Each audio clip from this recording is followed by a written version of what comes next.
बड़ी खबर मिल रही है। यूपी में धर्मांतरण कानून लागू होने के बाद अब तक 291 मामले दर्ज हो चुके हैं। धर्मांतरण कानून को लेकर अब तक सबसे ज्यादा गिरफ्तारी यानी 507 गिरफ्तारी हो चुकी है। 150 मामले में पीड़ित ने कोर्ट के सामने जबरन धर्म परिवर्तन कराने की बात बोली है।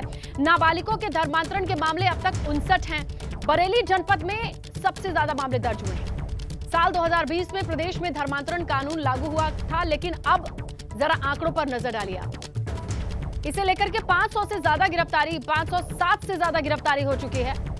291 मामले दर्ज हो चुके हैं धर्मांतरण के, और इसमें कई ऐसे लोग हैं जहां 150 मामलों में पीड़ितों ने कोर्ट में ये बात कबूली है कि जबरन धर्म परिवर्तन कराया गया है। तो ये बहुत बड़ा मामला है, और अब जब आंकड़े सामने आ रहे हैं तो ये बात साबित होती है कि किस तरीके से इस कानून की जरूरत थी। ज्यादा detail bureau chief Viresh Pandey के पास है, फोन लाइन पर मौजूद है वीरेश। जी वीरेश।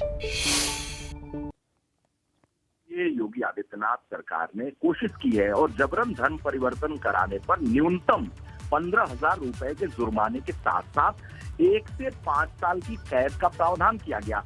SC/ST समुदाय के नाबालिगों और महिलाओं के धर्मांतरण पर 3 से 10 साल की सजा का प्रावधान किया गया। जबरन सामूहिक धर्मांतरण के लिए जेल की सजा 3 से 10 साल और जुर्माना 50,000 रुपए मुकर्रर की गई। कानून के मुताबिक अगर विवाह का एकमात्र उद्देश्य महिला का धर्म परिवर्तन कराना था तो ऐसी शादियों को अवैध करार दिया जाएगा।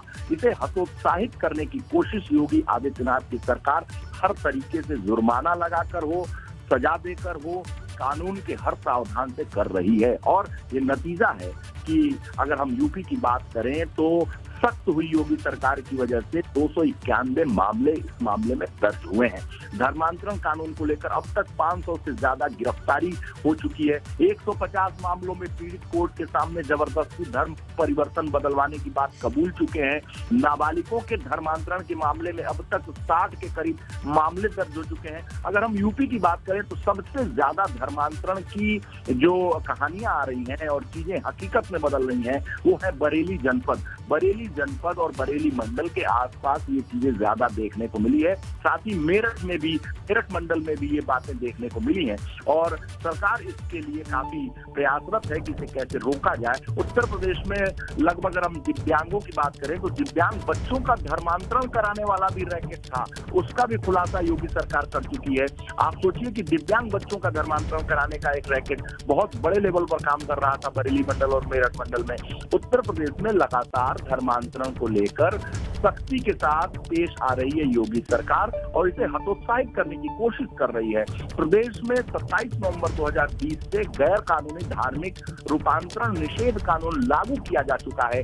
यूपी में धर्मांतरण कानून के तहत दोषी पाए जाने वाले व्यक्ति को अपराध की गंभीरता के आधार पर 10 साल तक की जेल दिया जा सकता है। तो ऐसे में अगर हम कानून के जुर्माने की राशि की बात करें तो 15,000 से 50,000 तक मुकर्रर की गई है।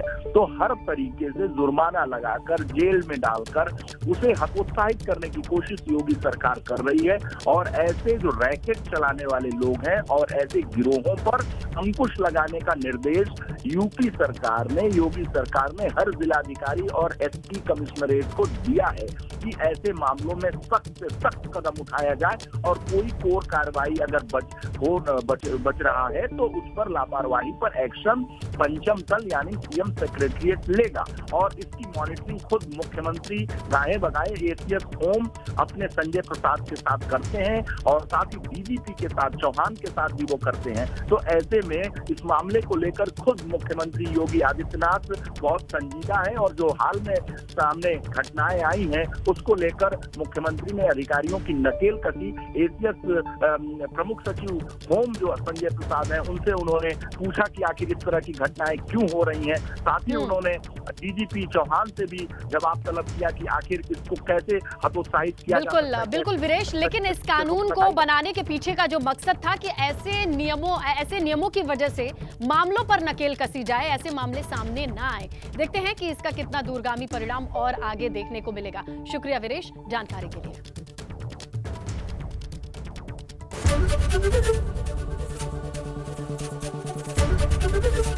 ABP गंगा, खबर आपकी, जुबान आपकी।